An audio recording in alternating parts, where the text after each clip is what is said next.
ఎవరండి శాంటాక్లాస్ అంటే? కొంచెం హిస్టరీ తెలియాలి, కొంచెం చరిత్ర తెలియాలి. కొంచెం చరిత్ర చెప్తాను, జాగ్రత్తగా వినండి. మరొక ఇమేజ్ ఉంటుంది, దాన్ని అలా ఉంచండి. ఈయన వేరు తెలుసు కదా. శాంటాక్లాస్ అంటే ఇద్దరు ఎవరు చెప్పండి? శాంటాక్లాస్ అంటే ఎవరు? కలర్ చెప్పండి పోనీ. అది శాంటాక్లాస్ అంటే ఎవరు? కలర్. ఇప్పుడు ప్రశ్న అడుగుతున్నాను, నిజంగా శాంటాక్లాస్ అనే వ్యక్తి పుట్టాడా? తెల్ల మనకి. ఆయన చూసి మనం మురిసిపోతాం, మనం చూసి ఆయన మురిసిపోతాడు. నిజంగా శాంటాక్లాస్ అన్న ఆయన పుట్టాడా? అదే డ్రెస్తో అలా పుట్టాడా? అసలు అడుగుతున్నాను. ఆ డ్రెస్ కోడ్ అలా ఉండాలి, ఆ గ్లౌజులు అలా ఉండాలి, ఆ ట్రిమ్ అలా ఉండాలి, ఆ వయసు ఉండాలి, తాతయ్య అనే ఇది ఎలా వచ్చింది? ఆ ట్రెడిషన్ ఎలా వచ్చింది? దీన్ని ఎవరో తెచ్చారు. అసలు పుట్టాడా? డౌటు. పుట్టలేదా? డౌటు. పుట్టలేదని అంటామా? డౌటు. పుట్టాడని అంటామా? డౌటు. ఆ డ్రెస్ ఏంటి? తాతయ్య ఎలా అయ్యాడు? తెలదు మనకి. అయిపోయాడు. చరిత్ర అందుకే అంటున్నాను, విందాం ఏం జరిగింది దీని గురించి. అంటే అటేపు ఒక ఆయన ఉన్నాడు చూడండి, మరొక ఆయనే సాయింట్. బాగా వినాలి. సాయింట్ ఆయన కూర్చుని మాట్లాడుతున్నాను చూడండి. సాయింట్ నికోలస్ అంటారు ఆయన్ని. ఎవరు? సాయింట్ నికోలస్. ఈయన గురించి మాట్లాడాలి. ఈ సాయింట్ నికోలస్ కోసం మనం ఎందుకు మాట్లాడాలంటే, ఈ శాంటాక్లాస్ అన్న ఆయన అర్థం కావాలంటే సాయింట్ నికోలస్ అనే ఆయన మనకు అర్థం కావాలి. ఎవరు? సాయింట్ నికోలస్ అనే ఆయన అర్థం కావాలి. దానికి ఈయనకి సంబంధం ఏంటండి? ఈయనకి సంబంధం ఏంటంటే, సాయింట్ నికోలస్ అనే ఆయన 270 లేదా 343 ఏడి అంటే తెలుసు కదా. మనం క్యాలెండర్లో మాట్లాడుకున్నాం. మళ్ళీ చెప్పండి, లేదంటే క్యాలెండర్ చెప్తాను మళ్ళీ.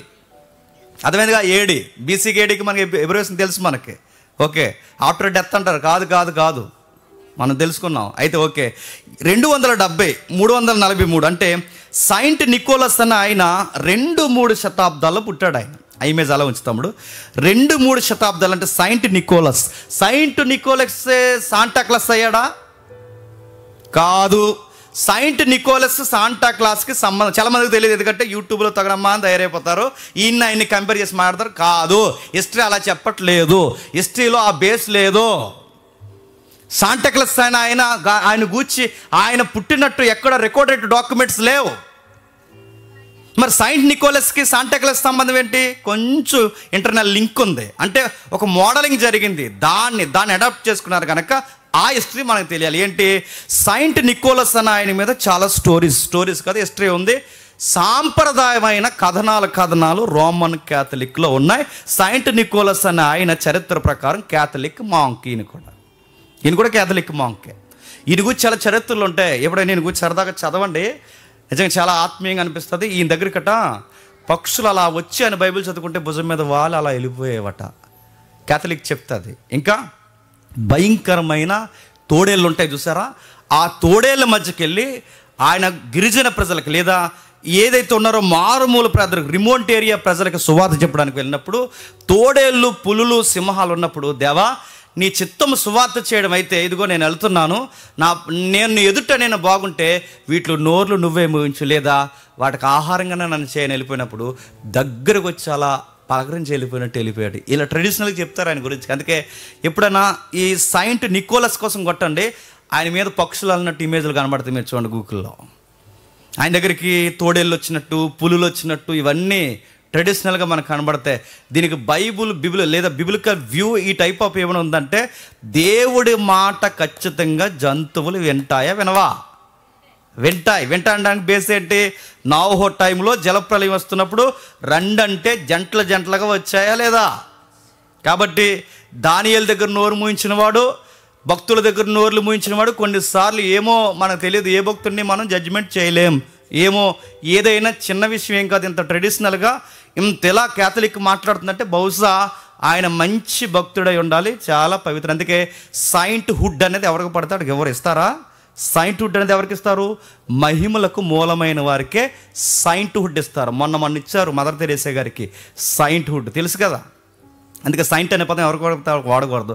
మహిమలు అంటే వాళ్ళకి మహిమలు ఉన్నాయి అని నమ్మిన వాళ్ళకే సాయింట్ హుడ్ ఇస్తారు. అందుకే ఈయన కూడా సాయింట్ నికోలస్ నికోలస్ 2-3 శతాబ్దాల్లో ఉన్నాడు. ఇంతకీ ఈయన గురించి మనం ఎందుకు తెలుసుకోవాలంటే 3వ శతాబ్దంలో ఉన్న ఈ భక్తుడు లేదా 2-3 శతాబ్దంలో ఉన్న ఈ భక్తుడికి సాంప్రదాయకంగా పుంఖాలుగా చరిత్రను అటు వీరిని కలిపి మాట్లాడుకునే ఒక స్టోరీ ఉంది, లేదా ఒక వాదన ఉంది. ఆ వాదన ఏం చెప్తారంటే ఈయన ఎక్కువ దాతృత్వం కలిగిన వాడట, బాగా డబ్బులను వాళ్ళ అబ్బాయి అట. తర్వాత ఈయన ఏం చేశారంటే యేసుప్రభుని నమ్ముకున్న తర్వాత మాంకుగా మారిపోయిన తర్వాత తన ఆస్తులు దేవునికి అంకితం చేయాలని పేద ప్రజలకి, చిన్న పిల్లలకి అందరికీ ఖర్చు చేయడం మొదలుపెట్టేవాడట. ఒకరోజు ఒక ఆయనకి 3 ఆడపిల్లలు ఉంటే ఆ టైంలో వాళ్ళ పిల్లలకు పెళ్ళి చేయడం అనేది ఆయనకి తలకు మించిన భారం అయిపోయినప్పుడు, చాలా ఇబ్బంది అయిపోయినప్పుడు ఆయనకి తెలియకుండా ఆయన రోజు నీళ్లు పోసే చెట్టుకి బాగా వినాలి రోజు నీళ్లు పోసే చెట్టు దగ్గరికి ఎవరైతే ఉన్నారో సెయింట్ నికోలస్ ఎవ్వరు కనబడకుండా ఆయన 3 పిల్లల కొరకు, అంటే ఆ 3 పిల్లలకి ఎలాగూ పెళ్లి చేయలేని భారభర్తంగా ఆయన బాధపడుతున్నప్పుడు ఎవరికి చేయకుండా నికోలస్ వెళ్ళి రాత్రి టైం వెళ్ళి ఆ మొక్క మొదలన కావలసినంత డబ్బు పడేసి వెళ్ళిపోయాడట. ఇది ఎందులోనో చూసామని అనుకున్న వాళ్ళు కాఫీ కొట్టారు. ఇది మళ్ళీ చెప్తున్నాను, వాళ్ళ కాఫీ కొట్టారు. ఇది మన స్ట్రే, మళ్ళీ చెప్తున్నాను నేను. ఆ మొదలన ఆయన డబ్బులు పడేసి వెళ్ళిపోయాడట. ఆ డబ్బులు పడేసి వెళ్తుంటే ఎలా వస్తున్నాయి డబ్బులు ఆ పిల్లల యజమానికి లేదా తండ్రికి అర్థమయ్యేది కాదు. ఆ పిల్లల యజమాని తండ్రికి డబ్బులు ఎలా వస్తున్నాయి, ఇంత మనకి ఈ టైంకి ఇంత డబ్బు అవసరమని ఎవరికి అర్థమవుతుంది, ఎవరబ్బా కనిపెట్టాలని చెప్పి నిద్రపోకుండా కనిపెడితే సరిగ్గా నైట్ టైం నికోలస్ వచ్చాక డబ్బులు వేయడం చూశాడు. వెంటనే పట్టుకున్నాడు. అయ్యా నువ్వా మాకు ధర్మం చేస్తున్నది, ఎంత దాతృత్వం అయ్యా, నీలాంటి వాడు మా మధ్య సేవ చేయడం మాకు ఎంత ధన్యత అంటే, అయ్యా పెద్ద ఆయన నీకు దండం పెడుతున్నాను, దయచేసి ఈ విషయం ఎవ్వరికి చెప్పొద్దు అని చాలా బతిమాలుకున్నాడు. చెప్పొద్దంటేనే ఇంకెక్కువ చెప్పేశారు అందరికీ. ఎంత చెప్పొద్దటో అంత చెప్పేస్తారు. మనసుకుంటే బలహీనత, ఇది ఎవరికి చెప్పకను అనుకోండి, ఈడెళ్ళి ఇంకెవరికి చెప్పకే అంటాడు. అలా అందరికీ తెలిసిపోయింది. మొత్తం మీద సెయింట్ నికోలస్ కోసం అందరికీ తెలిసిపోయింది. అలా రాను సెయింట్ నికోలస్ కోసం ఎప్పుడైతే మాట్లాడారో, ఈ నికోలస్ కోసం మాట్లాడగా ప్రజలు కొన్ని విషయాలు తెర మీద తీసుకొచ్చారు. అంటే సెయింట్ నికోలస్ అనే ఆయన ఒకరోజు బాగా వినాలి, ఒకరోజు ఆ తండ్రికి తెలిసిపోతే ప్రజలందరికీ చెప్పేసాడో లేకపోతే ఎలా వెళ్ళిపోయిందో మొత్తం మీద వెళ్ళిపోయింది. సెయింట్ నికోలస్ చనిపోయిన తర్వాత 1809లో రికార్డెడ్ డేట్స్ ఇవి. 1809 అయితే 18వ శతాబ్దంలో western livings 1809 book A history of New York అనే ఒక బుక్లో, మళ్ళీ చెప్తాను రాసుకోండి, ఏదైతే ఉందో వాషింగ్టన్ లివింగ్స్ లేదా వెస్టర్న్ కల్చర్లో వాషింగ్టన్ లివింగ్స్ అనేది 1809లో ఏ హిస్టరీ ఆఫ్ న్యూయార్క్ అనే బుక్లో ఒక ఆయన ఆ బుక్ రాశాడు. నికోలస్ను పోలిస్తే ఏమంటాడంటే, మళ్ళీ ఇలాంటి నికోలస్ లాంటి వారు మన దేశంలో పుడితే బాగుండు, పేదోళ్ళకి అండగా ఉండేవాడని ఒక బుక్ రాస్తాడు. నా మాటలు అర్థమవుతున్నాయా? 2వ శతాబ్దంలో ఉన్న క్యారెక్టర్ని, అంటే 2వ శతాబ్దంలో నికోలస్ని ఇన్స్పైర్గా తీసుకుని 2వ శతాబ్దంలో ఉన్న నికోలస్ని మాదిరిగా తీసుకుని ఇలాంటి వారు మళ్ళీ పుడితే బాగుండని ఒక బుక్ రాస్తాడు. ఆ బుక్లో ఒక క్యారెక్టర్ తయారు చేస్తాడు. ఆ క్యారెక్టర్లో వచ్చిన వ్యక్తే మళ్ళీ నికోలస్ అనే క్యారెక్టర్ 18వ శతాబ్దంలో తెర మీదకి వస్తుంది. ఇప్పుడు 18వ శతాబ్దంలో, ఈ 18వ శతాబ్దంలో నికోలస్ బాగా వినాలి, నికోలస్ అన్న ఆయన 18కి లేడు, 18కి ఎప్పుడో చనిపోయాడు. ఈ 18వ శతాబ్దంలో ఇన్స్పైర్ అయ్యి రాసుకున్నారు. ఇప్పుడు మనం ఉన్నామండి క్రైస్తవ చరిత్రలో మనం మాట్లాడుకున్నప్పుడు బర్నబా లాంటి వాళ్ళు మళ్ళీ ఉంటే బాగుండు అనుకుంటామా? అలా అనుకున్నప్పుడు బుక్ రాసి అనుకున్న బర్నబాని ప్రస్తావిస్తే ఇదిగో ఈయన ఈ తరం బర్నబా అంటాంగా. అలాగే ఈ బుక్లో ఒక క్యారెక్టర్ క్రియేట్ చేయాలి కనుక హిస్టరీ ఆఫ్ న్యూయార్క్ అనే బుక్లో ఈ బుక్లో ఒక క్యారెక్టర్ క్రియేట్ చేయడానికి ఈయన పేరుని లేదా ఈయన క్యారెక్టర్ని ఆ క్యారెక్టర్కి బాగా హైలైట్ చేశారు. అప్పుడు మళ్ళీ ఆ బుక్లో ఆ క్యారెక్టర్ హైలైట్ అయింది. మళ్ళీ నికోలస్ లాంటి వాళ్ళు వస్తే బాగుండు, దేశం బాగుండు, పేదోళ్ళు అండగా ఉండు అన్నప్పుడు ఈ నికోలస్ అనే క్యారెక్టర్ ఈ బుక్లో క్యారెక్టర్ హైలైట్ అయిపోయింది కనుక తర్వాత మరొక ఆయన వచ్చాడు. ఆయన పేరు క్లెమెంట్ కర్క్ మోర్ అనే ఆయన నికోలస్ అనే ఆయన మీద పద్యం రాశాడు. ఇది ఎప్పుడు రాశాడు? 1822లో రాశాడు. మళ్ళీ చెప్తున్నాను, క్లెమెంట్ కర్క్ మోర్ అనే ఆయన 1822లో ఒక పద్యం రాశాడు. ఎవరి మీద? నికోలస్. ఇప్పుడు ఏ నికోలస్? ఈ బుక్లో రాసిన నికోలస్ కొరకు, అలాగే 2వ శతాబ్దం నికోలస్ కొరకు ఒక పొయిటిక్గా ఒక ట్యూన్లో ఒకటి రాశాడన్న, ఒక పద్యం రాశాడు. ఆ పద్యంలో ఎలాగేమంటాడంటే, ఆ పద్యంలో ఒకే ఒక లైన్ నేను చెప్తాను. ఆ పద్యంలో ఏమంటాడంటే, మళ్ళీ వచ్చాడు, మళ్ళీ ఆదరిస్తాడు, ఈసారి వచ్చేటప్పుడు పెద్ద బ్యాగ్ పట్టుకొని, చాలా బొమ్మలు పట్టుకొని, చాక్లెట్లు పట్టుకొని, ఆదరణ ఇవ్వడానికి ఇబ్బందులు ఉన్న వారికి అనేక వస్తువులు పట్టుకుని నికోలస్ రాబోతున్నాడని ఒక పద్యం పొగుడుతూ రాస్తారు. అలా వచ్చింది సంచి. నాకు అర్థమవుతుందా? అంటే పద్యంలో సంచి అలా వచ్చిందనమాట. అంటే అలా వచ్చిన తర్వాత ఇప్పుడు క్యారెక్టర్ హైలైట్ అయింది. 18వ శతాబ్దంలో క్యారెక్టర్ హైలైట్ అయింది. ఇప్పుడు పద్యం హైలైట్ అయింది. ఎప్పుడైతే ఇవి హైలైట్ అవుతున్నాయో కార్టూన్స్ గీసే వాళ్ళు ఎక్కువైపోతారు, తెలుసు కదా. ఈ కార్టూన్స్ గీయడానికి అసలు ఎలా పెడదాం, పెద్ద బ్యాగ్, పెద్ద ఆయన, అందరిని ఆదరించడానికి ఎలా చూద్దాం, అసలు ఎలాగా ఊహిస్తే బాగుంటుందని ఒక కార్టూన్ ఇమేజ్ గీస్తారు. ఆ కార్టూన్ ఇమేజ్నే క్రిస్మస్ తాత అన్నాం. అదే శాంటాక్లాస్. ఒకసారి చూపించండి. అదిగో ఆయన. నిజానికి ఈయన లేడు. ఎవరు? ఇది ఊహ. ఇది ఊహ, అది నిజం.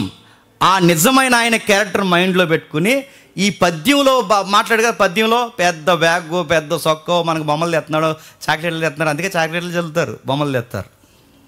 ఇలాంటివన్నీ ఊహించుకుని ఇలాగ ఒక డిజైన్ చేశాడు. ఈ బొమ్మ వేసిన ఆయన ఎవరంటే, ఆర్టిస్ట్ ఎవరంటే థామస్ నాస్ట్ అనే ఆయన వేశాడు. ఎవరు? థామస్. ఇది ఎప్పుడు వేశాడు? 1862. అంటే బొమ్మలు పట్టుకున్నట్టు, చాక్లెట్స్ పట్టుకున్నట్టు, చాలామందికి ఏదో గుర్తు తెలియని ఒక పెద్ద ఆయన వచ్చి అందరికీ పంచుతున్నట్టు ఊహించి థామస్ అనే ఆయన గీసిన బొమ్మే చెప్పండి, శాంటాక్లాస్ అనే బొమ్మ. గుర్తుపెట్టుకోండి. నికోలస్ వేరు, చెప్పాలి, ఊహా చిత్రం వేరు. ఊహా చిత్రంలో క్యారెక్టర్ ఎవరుంటే బాగుంటుంది అనుకున్నారు? ఎవరుంటే బాగుంటుంది అనుకున్నారు? సాయింట్ నికోలస్ క్యారెక్టర్ ఉంటే బాగుంటుందని ఊహించుకొని ఇలాంటి తాతయ్య మనకుంటే బాగుండని ఎప్పుడైతే దీన్ని హైలైట్ చేశారో మెయిన్ మ్యాగజైన్స్లో, మెయిన్ ఎడిషన్స్లో, ప్రింట్ మీడియా, ఎలక్ట్రికల్ మీడియాలో ఈ బొమ్మ హైలైట్ అయిపోద్ది. ఇప్పుడు ఒరిజినల్ బొమ్మ ఇది కాకుండా ఇంకోటి ఉంటుంది, చూడము. ఒరిజినల్ ఆయన గీసిన బొమ్మ ఒరిజినల్గా ఒకటి ఉంటుంది, పంపించాను నీకు లింకు. ఒరిజినల్గా ఒక బొమ్మ ఉంటుంది. ఆ బొమ్మ ఎగ్జాక్ట్ ఇప్పుడు ఆ బొమ్మకు తగ్గట్టే ఇప్పుడు అప్డేట్గా డ్రెస్లు వేసుకున్నారు. ఎర్ర డ్రెస్సు, ఆ లైట్గా ఈ వైట్ కలర్ బార్డరు, ఈ పెద్ద చంచి. మీకు యాక్చువల్లీ మీకు నేను చెప్పిన పాయింట్స్ అన్నీ మీకు అర్థం కావాలంటే ఆ ఇమేజ్ మీకు ఉంటే ఒరిజినల్ ఇమేజ్ నేను పెట్టాను, లింక్ పెట్టాను, ఒకసారి మళ్ళీ పెడతాను చూడు. ఆ ఒరిజినల్ ఇమేజ్ మనం చూస్తే మనకు అర్థం అవుద్ది. సింగిల్ లింక్ ఉంది చూడు, అది అనుకుంటా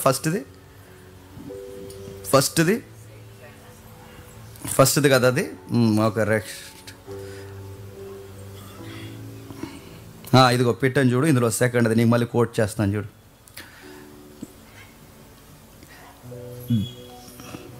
ఇది చూడండి. ఆ ఇమేజ్ని బట్టి శాంటాక్లాస్ అన్న ఆయన వచ్చాడు. అంటే ఆయన గీసిన బొమ్మ అది ఎగ్జాక్ట్ ఆయన ఎవరైతే గీస్తాడో అదే గీసిన బొమ్మ. అలా వచ్చాడు తాతయ్య మన దగ్గరికి. ఇప్పుడు చెప్పండి, బొమ్మలు పంచడం, చాక్లెట్లు పంచడం, అందరికీ చిన్న చిన్నవన్నీ ఇవ్వడం, ఇవి ఆనవాయితీగా బాగుంది అంటే ఇలాంటి క్యారెక్టర్ ఉంటే బాగుంటుందని క్రిస్మస్ అనే ఈ ఫెస్టివల్లోనికి బుక్కుల్లో ఉన్న క్యారెక్టరు, చరిత్రలో ఉన్న క్యారెక్టరు, ఊహించిన ఆ ఊహా చిత్రం నిజంగాని కొరకు కొంతమందికి వేషాలు వేసి ఆ వేషాలు వేసిన వారిని వెస్టర్న్ కల్చర్ చర్చిల్లోనికి సరదాగా తీసుకొచ్చారన్నమాట. అలా తీసుకొచ్చిన అలవాటు అమెరికాలో స్టార్ట్ అయితే ఆ అలవాటు ఇప్పుడు అందరికీ వచ్చింది. అది చూడండి, అది ఒరిజినల్ బొమ్మ, అది గీసింది థామస్ గీసిన బొమ్మ. చూసారా? ఎగ్జాక్ట్ అదే ఒరిజినల్ బొమ్మ. 1822 గీసిన ఒరిజినల్ బొమ్మ అది. అదిగో పక్కన చిన్న టాయ్, ఆ పక్కన మళ్ళీ చాక్లెట్స్, ఆ పక్కన ఏదో ఉన్నాయి, ఇంకా నాకు తెలియట్లేదు, అవన్నీ కనబడుతున్నాయి చూడండి. అలా ఊహించి గీశారనమాట ఆ బొమ్మనే. రాను ఏమైపోయారంటే తాతయ్య అందరికీ చాక్లెట్లు పెంచితే ఏదో బాగుంది క్యారెక్టర్, సరదాగా పిల్లలు కూడా ముచ్చట పడతారని చెప్పి చర్చిల్లోకి దాన్ని తీసుకొచ్చారు. అందరికీ ఇలా పంచుతున్నట్టు చేయనట్టు. నిజానికి అందరికీ మోటో క్యారెక్టర్ ఎవరిదంటే నికోలస్ క్యారెక్టర్. నా మాట్లాడకపోతే నికోలస్ క్యారెక్టర్. ఆ నికోలస్ క్యారెక్టర్ని ఆత్మీయంగా అంటే ప్రేమించారు కనుక, ఆత్మీయంగా ప్రేమించారు. ఎలాంటి దాతృత్వం కలిగిన క్రైస్తవులు మనకు ఉండాలని అనుకున్నారు కనుక ఈ క్యారెక్టర్ని తెర మీద తీసుకొచ్చినప్పుడు సరదాగా చర్చిలో తీసుకొచ్చారు. ఆ సరదా ఇప్పుడు కాస్త మితిమీరిపోయింది. ఇదే క్రిస్మస్ తాత లేదా శాంటాక్లాస్ వేషం ధరించుకొని, ఈ మాట నేను ఓపెన్గా అంటున్నాను, సినిమా సాంగ్స్ ట్యూన్స్ పెట్టుకొని అన్యజనుల మధ్యకు పోయి వాళ్ళని రేపుతూ వాళ్ళ మీద ఎటకారాలు చేస్తూ ఇదే వేషంలో ఉండి పిచ్చి పిచ్చి డ్యాన్సులు వేస్తూ వాళ్ళ సంబరాల ముందు వాళ్ళ బొమ్మల ముందు డ్యాన్సులు ఎలా వేస్తారో ఇదే శాంటాక్లాస్ పేరు అడ్డు పెట్టుకుని, ఈ ఊహా చిత్రాన్ని అడ్డు పెట్టుకుని ఈరోజు క్రిస్మస్ పేరు మీద ఈ కోతి చర్యలు చేస్తున్న వీళ్ళందరిని అంటానండి, ఖచ్చితంగా వీళ్ళ నరకానికి పాత్రులండి.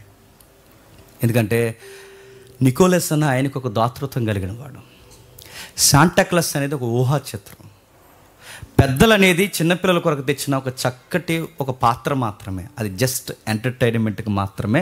పిల్లలకి ఇదిగో ఇలా పంచాలి, అందరికీ నేర్పించడానికి, ఒక అలాంటి పాఠాలు నేర్పించడానికి తీసుకొచ్చిన ఒక ఉత్తమమైన ఊహా చిత్రం. అలాంటి దాన్ని ఈరోజు చెత్త సాంగ్స్ పెట్టుకుని ఎగురుతూ కింద మీద పడి అసభ్యకరమైన నృత్యాలు వేస్తూ ఇవన్నీ చూస్తుంటే అనిపిస్తుంది, ఎవరు వీళ్ళందరూ ఎక్కడి నుంచి వచ్చారో అనిపిస్తుంది. అంటే వీళ్ళకి హిస్టరీ తెలియదు, బేసిక్స్ తెలియదు, బైబుల్ తెలియదు, ఏమీ తెలియదు, క్రిస్మస్ అంటే ఏంటో తెలియదు, బాధ్యత తెలియదు, ఏమీ తెలియదు. వీళ్ళకి ఏం తెలుసు అంటే ఎకిలి ఎదవలందరూ, నేను మళ్ళీ చెప్తున్నాను, ఎకిలి ఎదవలందరూ, పనికి మాలిన సన్నాసిగాళ్ళందరూ ఇలాంటి డ్రెస్ ఒకటి వేసుకుని ఈ కోతి చర్యలు చేస్తుంటే అదొక పెద్ద ఎంటర్టైన్మెంట్, ఇది ఒక క్రిస్మస్ స్నేహం అనుకుంటున్నాం.